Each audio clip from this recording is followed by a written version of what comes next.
नमस्कार, एनटिभी कोहलपुर समाचारमा स्वागत छ। म दुर्गा भट्ट। सुरुमा प्रमुख समाचार। नेपालमा आज 1513 जना कोरोना संक्रमित थपिए। कुल संक्रमितको संख्या 76,000 माथि। आज थप 10 जनाको मृत्यु। विद्यालय बन्द भएपछि विपन्न बालबालिकाहरू गिट्टी कुटेर दिन बिताउँदै। पठन पाठन नहुँदा मनोवैज्ञानिक असर परेको मनोविदको भनाई। पर्वहरू नजिकै जाँदा बाँकेका व्यवसायीहरू फूल उत्पादनको तयारीमा। खुल्ला सीमाको कारण स्थानीय उत्पादनले बजार नपाएको गुनासो। यो वर्ष चीनको अर्थतन्त्र 2% बढ्ने विश्व बैंकको प्रक्षेपण। घरेलु खपतमा कमी र कोरोना प्रभावले अर्थतन्त्रमा सुधार हुन सकेन। र गैराती आइपिएल खेलमा बेंगलोरसँग मुम्बई इन्डियन्स पराजित। आज दिल्ली क्यापिटल्स र सनराइजर्स हैदराबाद मैदानमा।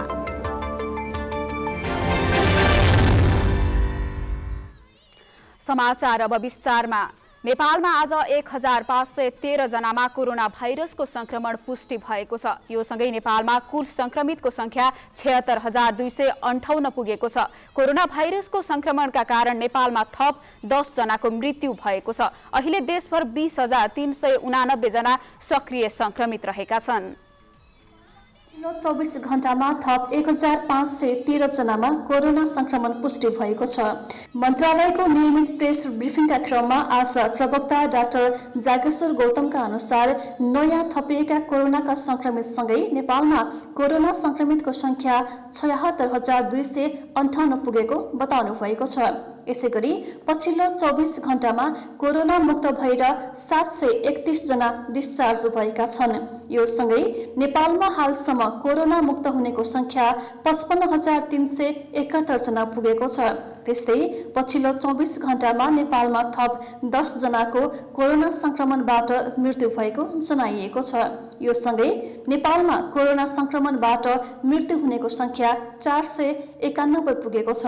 यसैगरी नेपालमा आइसोलेसनमा रहने कोरोना संक्रमितको संख्या 20,396 जना रहेका छन् भने 5,778 जना क्वारेन्टाइनमा रहेको प्रवक्ता गौतमले बताउनुभयो।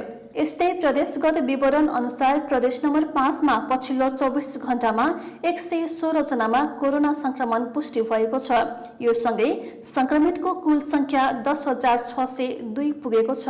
पछिल्लो 24 घण्टामा 103 जना कोरोना संक्रमणबाट निको भएर घर फर्किएका छन्। यो सँगै निको हुनेको कुल संख्या 8,078 पुगेको छ। पछिल्लो 24 घण्टामा 2 जनाको कोरोना संक्रमणबाट ज्यान गएको छ। यो सँगै कुल कोरोना संक्रमणबाट मृत्यु हुनेको संख्या 71 पुगेको छ। त्यसैगरी कर्णाली प्रदेशमा पछिल्लो 24 घण्टामा 52 जनामा कोरोना संक्रमण पुष्टि भएको छ। यो सँगै संक्रमितको कुल संख्या 3,494 पुगेको छ। पछिल्लो 24 घण्टामा 63 जना कोरोना संक्रमणबाट निको भएर घर फर्किएका छन्। यो सँगै निको हुनेको कुल संख्या 2,505 पुगेको छ। पछिल्लो 24 घण्टामा 63 जना कोरोना संक्रमणबाट निको भएर घर फर्किएका छन्। यो सँगै निको हुनेको कुल संख्या 2,905 पुगेको छ। सदीक्षा शाह, एनटिभी कोहलपुर।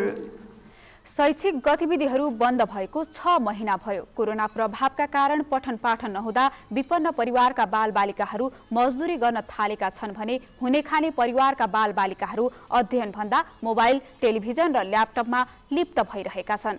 कतिपय बालबालिकाहरूले आफ्नो भविष्यबारे चिन्ता व्यक्त गरेका छन्। मनोविदहरूले पनि बालबालिकामा मनोवैज्ञानिक असर परेको बताउनुहुन्छ। विशेष रिपोर्ट। उनको नाम रोशन महरा हो। उनी अहिले 10 वर्षका भए। गोदावरी नगरपालिकाको समैजी मावि कक्षा 1 मा पढ्ने रोशन कोरोना महामारीका कारण 6 महिनादेखि विद्यालय जान पाएका छैनन्। विद्यालय बन्द भएपछि उनी अहिले दिनभरि हजुरआमासँगै गिट्टी कुट्छन्। यति बेला पढाइ छोडेर परिवारको जीवन गुजारामा सहयोग गर्नु यी 10 वर्षे बालकको दैनिकी बनेको छ।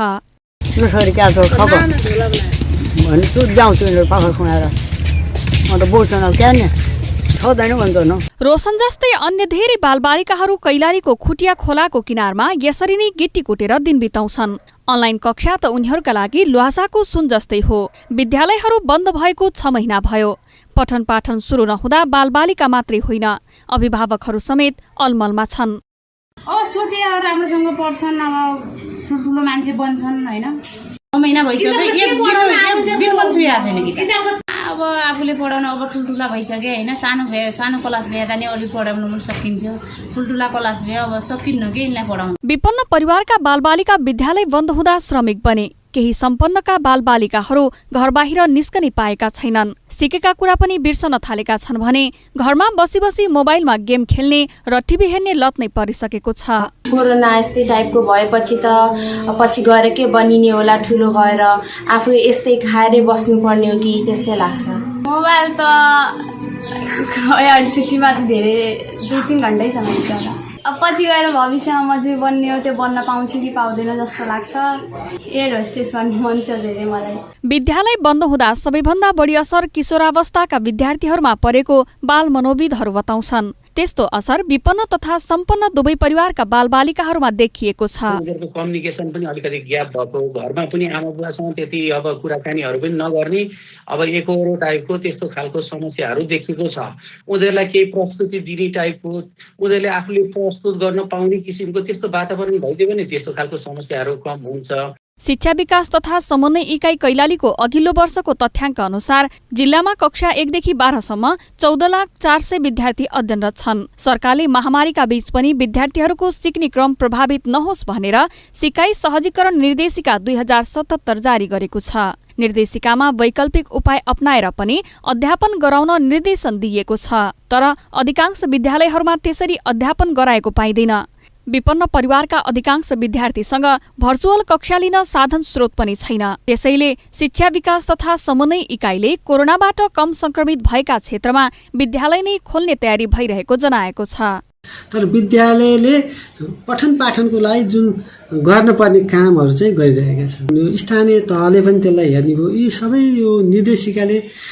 छुट्याइरहेछ आफ्नो काम कसले के गर्ने भनेर छुट्याएको छ ती कामहरू सुचारू रूपले सबै तहबाट राम्रोसँग भएको खण्डमा पक्कै पनि सिकाइ क्रियाकलाप अगाडि बढ्छ जस्तो लाग्छ कतिपय विद्यालयमा भर्ना खुलिसकेको भए पनि पढाइको टुङ्गो नभएका कारण भर्ना अभियानमा अभिभावक र बालबालिकाको चासो देखिँदैन कोही राजमिस्त्री बनिसकेका छन् 6 महिनामा त्यसो भएका कारणले गर्दा अब ती बालबालिकाहरूको त हातमा पैसा आउने एउटा अवसर प्राप्त भइसकेपछि फेरि विद्यालयमा जोडिन्छन् कि जोडिँदैनन् अर्थात् त्यो ड्रप आउट हुनेको संख्या धेरै बढ्न सक्ने सम्भावना देखिन्छ हेर्नुस् यो सबैभन्दा ठूलो गरिब विपन्न वर्गका बालबालिकाहरूका अभिभावकलाई बढी परेको देखिन्छ यस्तो विषम परिस्थितिमा विद्यालयको पठन पाठनबारे स्थानीय सरकारहरू समेत अन्योलमा छन् धनगढी उपमहानगरपालिकाका नगर प्रमुख निर्पबहादुर ओडले संक्रमण समुदाय स्तरमै फैलिसकेकोले अध्ययन कसरी अगाडि बढाउने भन्ने बारे छलफल नै भइरहेको बताउनु भएको छ अन्योलता पनि छ र यसमा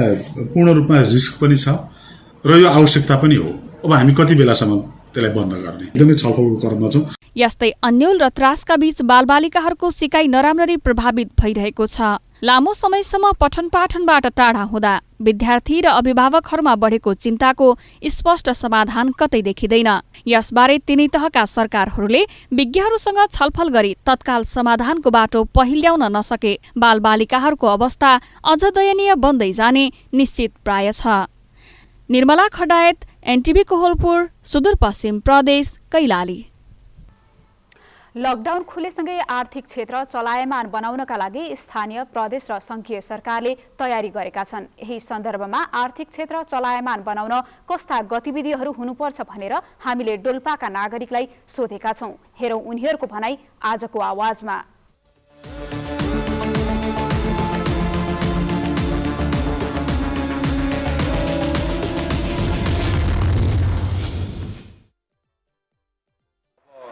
लकडाउनको कारणले हाम्रो गाडीहरू पनि ठप्पै भयो अनि अब पेसेन्जर पनि नपाइने भयो होइन हो कि नै अब जहाँ गयो त्यहीँ हुने भयो अब पेसेन्जरहरूलाई पनि यो लकडाउनको कारणले अनि यो उसको रुखको कोरोनाको कारणले अब पेसेन्जरहरू पनि अब प्रशासनले भन्यो कि 2-3जना बोकेर हिँड्नु भन्यो त्यो गर्दाखेरि हामीलाई पनि मार लास्टै पर्यो होइन पेसेन्जरले भन्छ कि अब यात्रु लास्ट महँगो भयो अरे हामीले त्यति अब त्योमा नबोक्दा हाम्रो ऊ पनि नहुने भयो होइन तेल खर्च पनि नहुने भयो अब त्यतिमा पुग्दा पेसेन्जरलाई घाटो हुने, हाम्रो गाडी धेरै रोकियो नि त, त्यही भएर हामीलाई अब किस्ता तिर्न पनि गाह्रो भयो होइन, लास्टै मार्नै पऱ्यो नि त।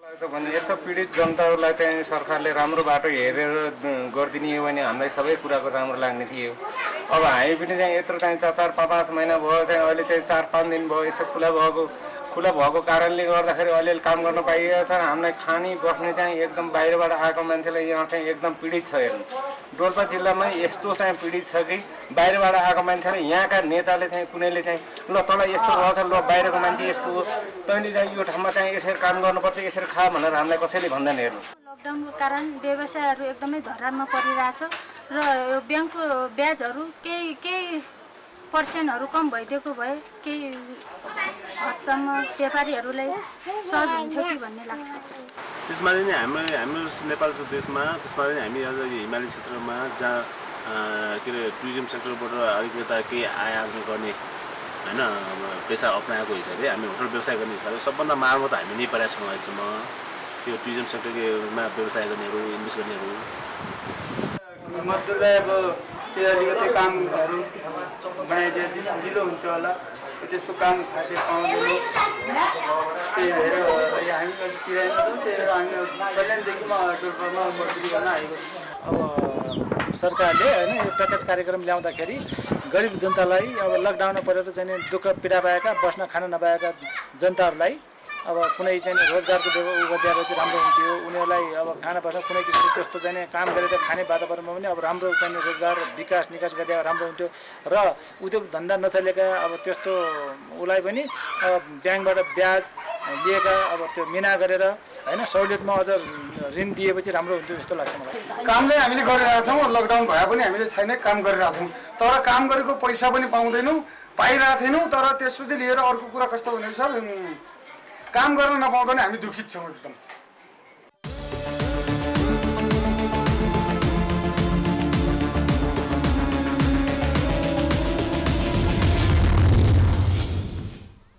समाचारको क्रम जारी नै छ, अहिलेलाई एकैछिनको विश्राम।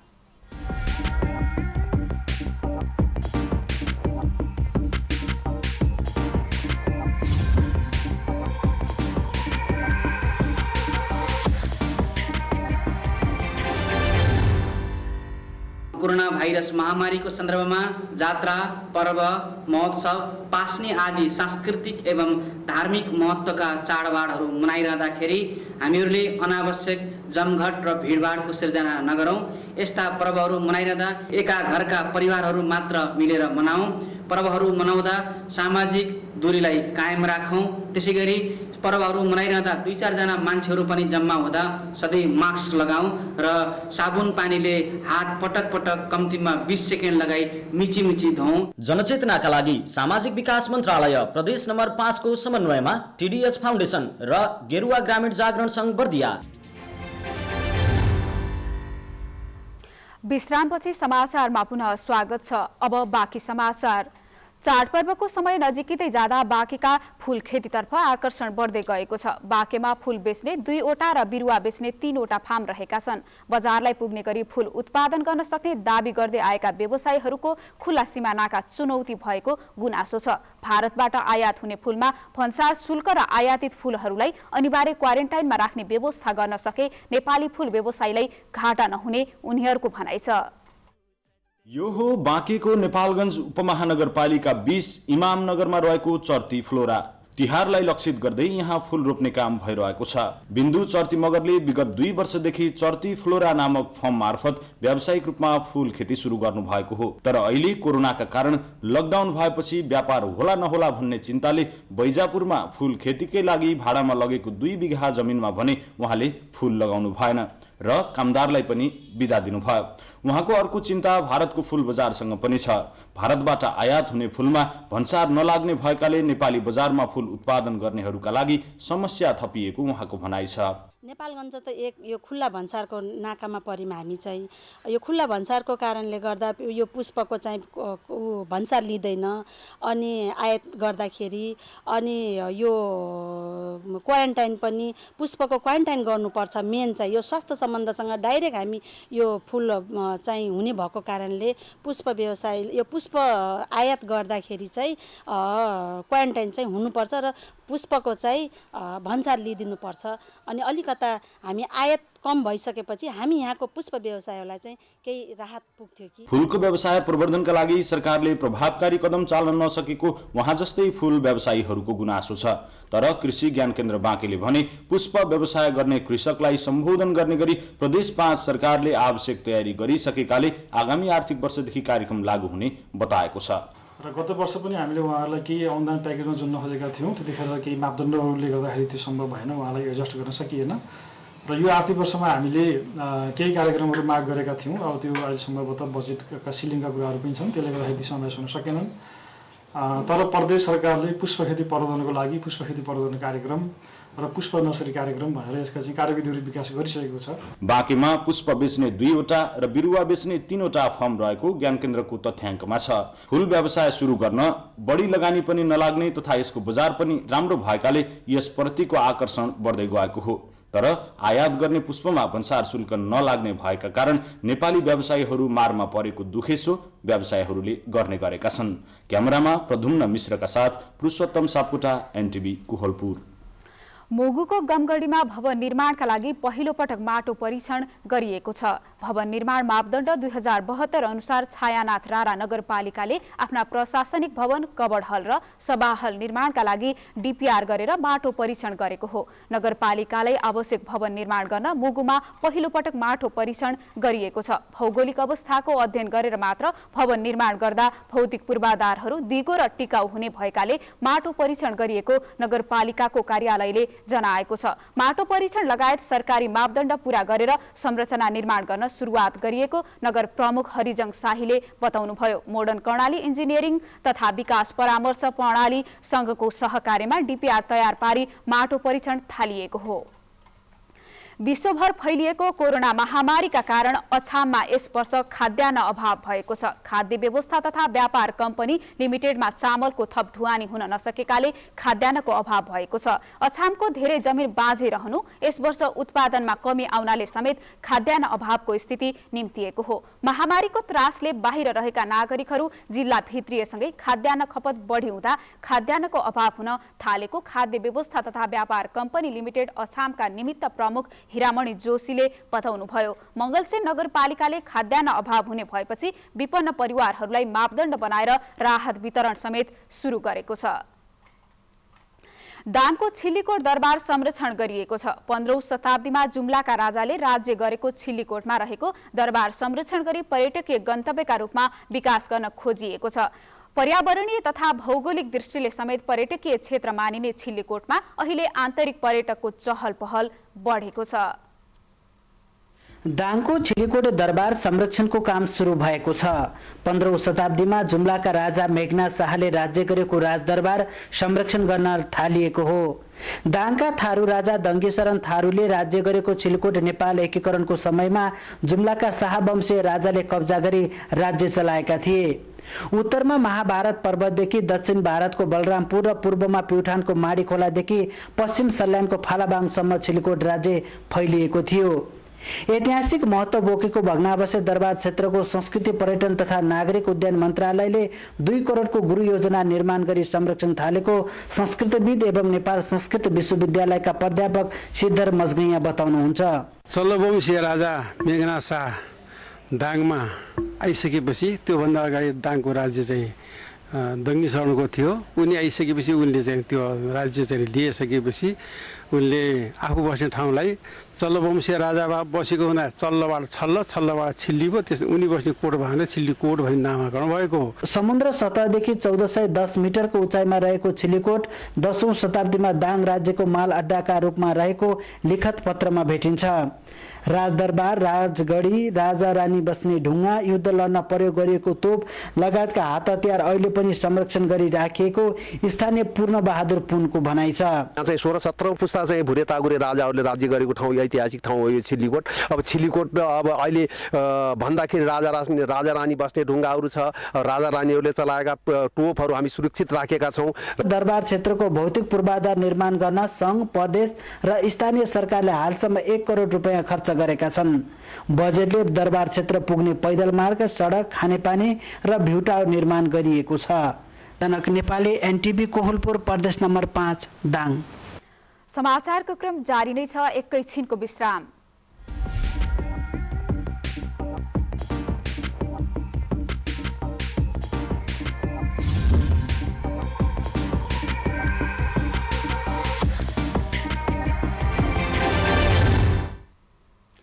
तपाईं एनटिभी कोहलपुर हेर्दै हुनुहुन्छ। अब बाँकी समाचार।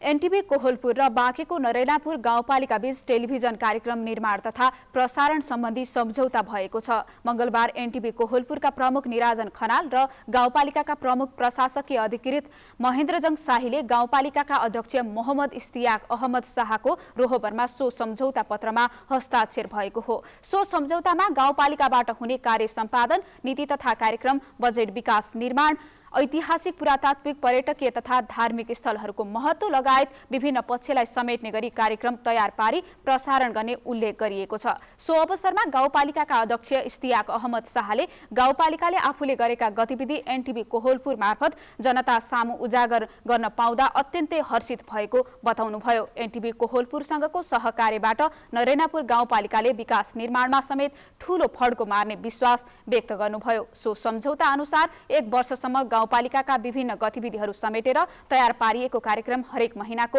अन्तिम आइतबार राति 9 बजे प्रसारण हुनेछ। लागि मलाई लाग्छ कि एकदम राम्रो कुरा हुन्छ। कमसेकम नरेन्द्रपुरको जुन गतिविधि थियो त्यसको जानकारी समाजलाई पनि, हाम्रो मुलुकलाई पनि, हाम्रो मन्त्री जुन काठमाडौँ बस्नुहुन्छ उहाँलाई थाहै छैन कि यहाँ नरेन्द्रपुरको स्थिति के छ, उहाँलाई पनि जानकारी गराउनुहुन्छ। यसको लागि धेरै धेरै धन्यवाद दिन चाहन्छु।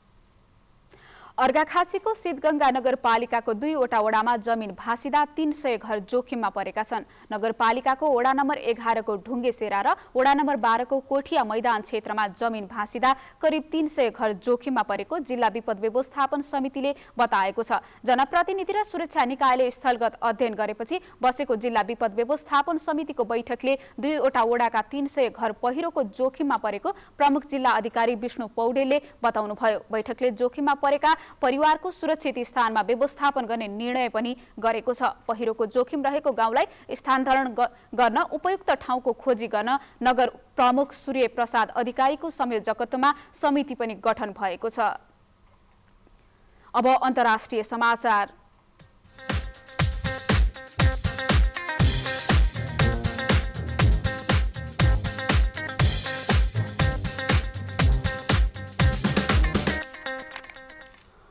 यो वर्ष चीनको अर्थतन्त्र 2% बढ्ने प्रक्षेपण विश्व बैंकले गरेको छ। जुनमा गरिएको प्रक्षेपणमा 1% को वृद्धिको अनुमान गरिएको थियो। यो वृद्धि सरकारी खर्च, बलियो निर्यात र मार्चदेखि चीनमा कोभिड-19 संक्रमण नियन्त्रणमा रहनु लगायत विषयमा आधारित भएर गरिएको हो। चीनको आर्थिक वृद्धि दरमा कोरोना भाइरसको महामारीका कारण घरेलु खपतमा आएको कमी र कोरोना भाइरसको विश्वव्यापी प्रभावका कारण अघिल्लो वर्षको तुलनामा यो वर्ष अर्थतन्त्रमा अपेक्षाकृत सुधार भने हुन सकेको छैन। विश्व बैंकले पूर्वी एसिया र प्रशान्त क्षेत्रको अक्टोबर 2020 को आर्थिक अपडेटमा उक्त प्रक्षेपण गरेको हो। यसमा निरन्तर सुधार र गतिविधिलाई सामान्य बनाइने धारणा मुख्य अर्थतन्त्र तथा खोपको सम्भावित आगमनसँग जोडिएको छ। अब आर्थिक समाचार।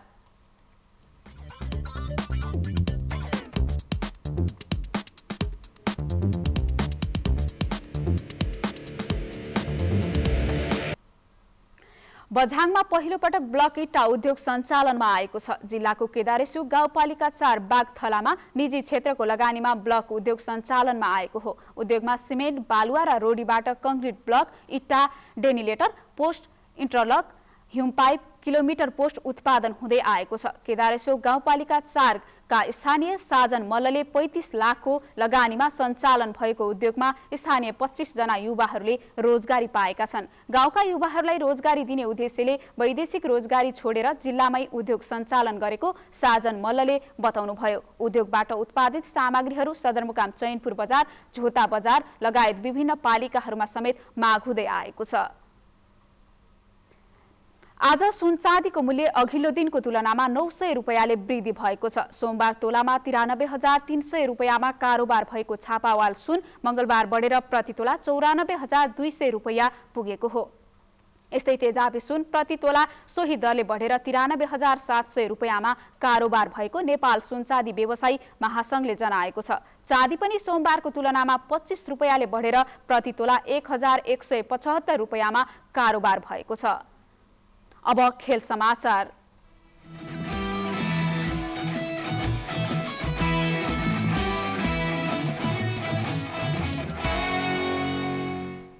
रोयल च्यालेन्जर्स बेंगलोरले इन्डियन प्रिमियर लिग आईपीएल क्रिकेटमा दोस्रो जित निकालेको छ। दुबईमा सोमबार राति भएको खेलमा साबिक विजेता मुम्बई इन्डियन्सलाई सुपर ओभरमा पराजित गर्दै बेंगलोरले दोस्रो जित निकालेको हो। बेंगलोरले दिएको 202 रनको लक्ष्य सहित ब्याटिङ गरेको मुम्बईले 20 ओभरमा 5 विकेटको क्षतिमा 201 रन बनाएपछि खेल सुपर ओभरमा गएको थियो। सुपर ओभरमा मुम्बईले 1 विकेटको गुमाएर 7 रन बनायो। बेंगलोरले बिना विकेटको क्षतिमा 11 रन बनाएको थियो। मुम्बईको यो दोस्रो हार हो। आज दिल्ली क्यापिटल्स र सनराइजर्स हैदराबाद बीच प्रतिस्पर्धा हुँदैछ। नेपाली लेग स्पिनर सन्दीप लामिछाने आबद्ध दिल्ली र हैदराबाद तेस्रो खेलका लागि मैदान उत्रन लागेका हुन्। खेल नेपाली समयअनुसार साँझ 7:45 बजे सुरु हुनेछ। यस सिजन उपाधि दावेदार मानिएको दिल्ली तेस्रो खेलमा समेत हैदराबादलाई पराजित गर्न चाहन्छ, तर हैदराबाद विरुद्ध दिल्लीलाई जित निकाल्न कठिन हुनेछ। अब मौसम।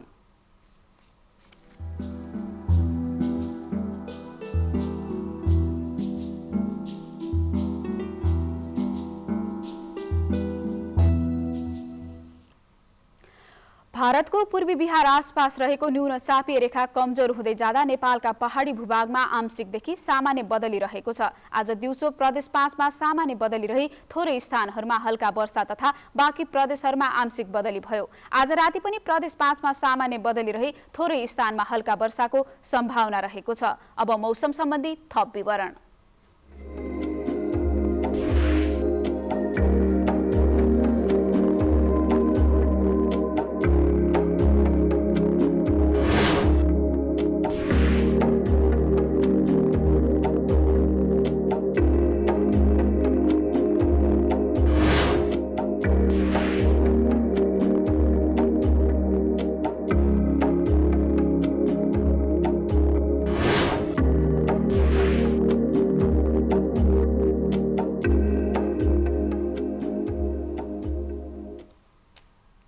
समाचारको अन्त्यमा प्रमुख समाचार पुनः एकपटक।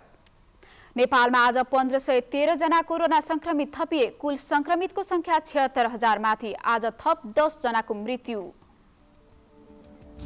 विद्यालय बन्द भएपछि विपन्न बालबालिकाहरू गिट्टी कुटेर दिन बिताउँदै। पठन पाठन नहुँदा मनोवैज्ञानिक असर परेको मनोविदको भनाई। पर्वहरू नजिकै जाँदा बाँकेमा व्यवसायहरू फूल उत्पादनको तयारीमा। खुल्ला सीमाका कारण स्थानीय उत्पादनले बजार नपाएको गुनासो। यो वर्ष चीनको अर्थतन्त्र 2% बढ्ने विश्व बैंकको प्रक्षेपण। घरेलु खपतमा कमी र कोरोना प्रभावले अर्थतन्त्रमा सुधार हुन सकेन। र गैराती आईपीएल खेलमा बेंगलोरसँग मुम्बई इन्डियन्स पराजित। आज दिल्ली क्यापिटल्स र सनराइजर हैदराबाद मैदानमा। हवस् त अहिलेलाई समाचारको सिलसिला यति नै। बिदा दिनुहोस्। नमस्कार।